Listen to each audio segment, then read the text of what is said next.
Statehood time वो भी काम पूरा होगा। और जब माननीय प्रधानमंत्री जी आए थे तब भी उन्होंने इस बात को इसी सभागार में जब योगा दिवस के लिए आए थे तो उन्होंने ये बात चुनाव करी। लेकिन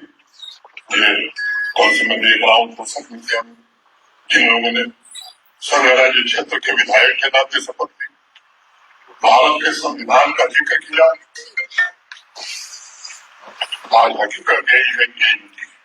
जिस दिन राज्य बनेगा, हम भी चाहते हैं कि राज्य बने, उस दिन हम राज्य की स्थापना का भी दिवस मनाएं। जम्मू कश्मीर से इस समय की एक बड़ी खबर आप तक साझा करने की कोशिश कर रहे हैं। यहाँ पर आप सब लोग ये जानते हैं कि आज जम्मू कश्मीर में यूटी फाउंडेशन डे था और इस बीच एलजी मनोज सिन्हा जी की बात करें तो वो उसमें चीफ गेस्ट थे, जिसमें चीफ मिनिस्टर उमर अब्दुल्ला जी की बात करें तो उनको भी उसमें जो है वहां पर बुलाया गया था। लेकिन आज जिस तरह से उमर अब्दुल्ला वहां पर इस यूटी फाउंडेशन डे के मौके पर वहां पर नहीं पहुंचे, तो ऐसे में एलजी मनोज सिन्हा जी ने साफ तौर पर जम्मू कश्मीर के चीफ मिनिस्टर उमर अब्दुल्ला व तमाम मिनिस्टर्स के साथ साथ तमाम एमएलए पर उस वक्त ये निशाना साधा है कि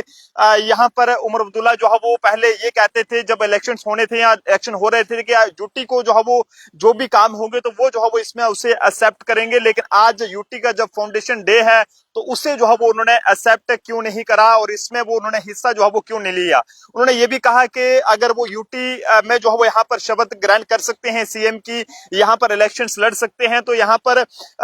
अब जो है वो यूटी फाउंडेशन डे का जो दिन है वो जो है वो क्यों नहीं सेलिब्रेट कर सकते हैं। और इसी के साथ साथ उन्होंने ये भी कहा है कि सबसे पहले जो सेंटर में बैठी मोदी सरकार ने, इसमें अमित शाह जी की बात करें, देश के प्रधानमंत्री नरेंद्र मोदी जी की बात करें, तो उन्होंने सबसे पहले फर्स्ट ये कहा था कि जम्मू कश्मीर में यहाँ पर डिलिमिटेशन का जो प्रोसेस है वो किया जाएगा और उसके बाद सेकेंड जो है वो यहाँ पर असेंबली इलेक्शन होंगे और थर्ड जो है वो यहाँ पर जो स्टेटहुड का दर्जा है वो यहाँ के लोगों को दिया जाएगा। और ऐसे में उन्होंने ये कहा है कि हम भी ये चाहते हैं कि यहाँ के लोगों को स्टेटहुड का दर्जा दिया जाए और साथ ही साथ यहाँ के लोग भी ये चाहते हैं कि उन्हें स्टेटहुड का दर्जा दिया जाए। लेकिन ऐसे में जल्द ही स्टेटहुड का दर्जा मिलेगा। लेकिन आज जिस तरह से फाउंडेशन डे था और इस बीच उमर अब्दुल्ला जब वहां पर नहीं पहुंचे तो उन्होंने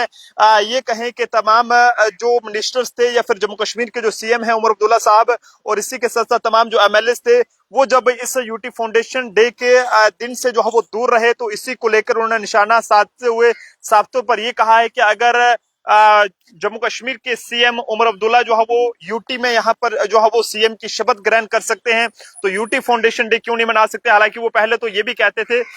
कि जब तक हमें स्टेटहुड का दर्जा नहीं मिलता तो हम इलेक्शंस नहीं लड़ेंगे। बाद में उन्होंने इलेक्शन भी लड़ी, 370 की बात भी की। लेकिन अब धीरे धीरे अब आज जिस तरह से फाउंडेशन डे था तो उसमें LG Manoj Sinha ji chief guest थे और वहां पर जब नेशनल कॉन्फ्रेंस का कोई भी वहां पर जो मिनिस्टर था या फिर कोई भी जो एमएलए था वो वहां पर नहीं पहुंचा और ना ही चीफ मिनिस्टर जो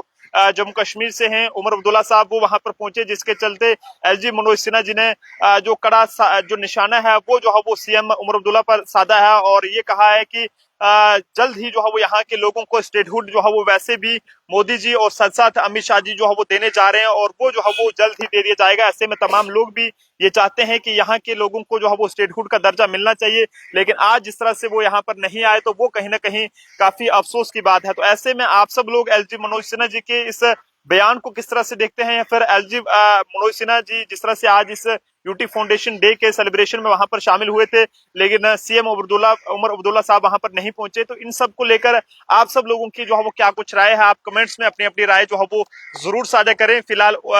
एलजी मनोज सिन्हा जी के इस बयान को लेकर भी अपनी राय जो है वो जरूर दीजिएगा। देखते रहे जम्मू ट्रिब्यून, कैमरा पर्सन अभिषेक के साथ नरेंद्र सिंह ठाकुर, जम्मू।